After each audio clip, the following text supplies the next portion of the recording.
RG Kar medical কলেজে কর্মরত মহিলা চিকিৎসককে ধর্ষণ করে খুনের ঘটনায় দোষীদের উপযুক্ত শাস্তির দাবিতে পথে নেমেছে হুগলির আরামবাগে চিকিৎসক থেকে শুরু করে বিশিষ্টজনেরা।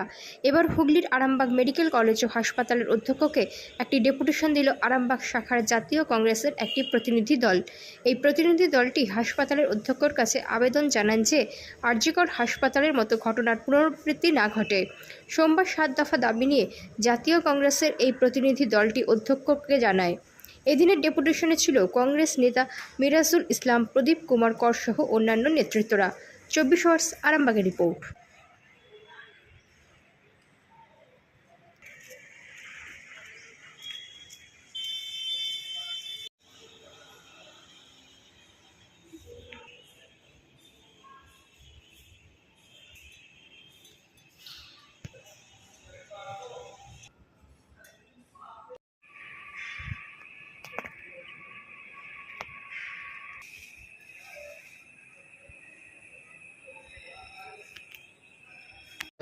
প্রফুল্লচন্দ্র সেন মেডিকেল কলেজে আমরা জাতীয় কংগ্রেসের পক্ষ থেকে যুব সংগঠন এসেছি।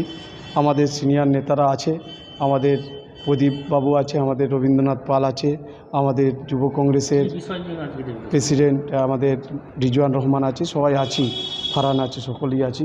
আমরা যে কলকাতা আরজিকর হাসপাতালে যে নির্মমভাবে নৃশংস করে ধর্ষণ করে খুন করেছে, সে কারণে যাতে আমাদের আরামবাগ মেডিকেল কলেজে না পুনরাবৃত্তি না ঘটে, সে কারণে আজকে আমরা প্রিন্সিপালের কাছে এসেছি এবং আমরা 7 দফা দাবি নিয়ে এসেছি। সেই সম্পূর্ণ দাবি আমাদের সিনিয়র নেতা আমাদের প্রদীপবাবু সব আপনাদের সামনে বলবেন। আমার নাম মিরাজুল ইসলাম, হুগলি জেনারেল সেক্রেটারি যুবর। ছাত্রীর মৃত্যুর সম্বন্ধে দুঃখ একটা ঘটনা ঘটেছে, আমরা একটা সুপারের কাছে দিলাম যে এই মেডিকেল কলেজে এই ধরনের ঘটনার পুনরাবৃত্তি না হয়, এই পরিপ্রেক্ষিতে আমরা রেখেছি। দাবিগুলো হচ্ছে, দাবি হচ্ছে যে ওই ছাত্রদের রক্ষণাবেক্ষণের জন্য সুব্যবস্থা করা, টাইমলি তারা যেমন রাত্রেবেলা, বিশেষভাবে রাত্রেবেলা যেমন সঠিক টাইমে তারা তাদের ইয়েতে চলে আসে। আমার নাম প্রদীপ কুমার কর, খানাকুল 1 নম্বর ব্লক কংগ্রেসের প্রেসিডেন্ট।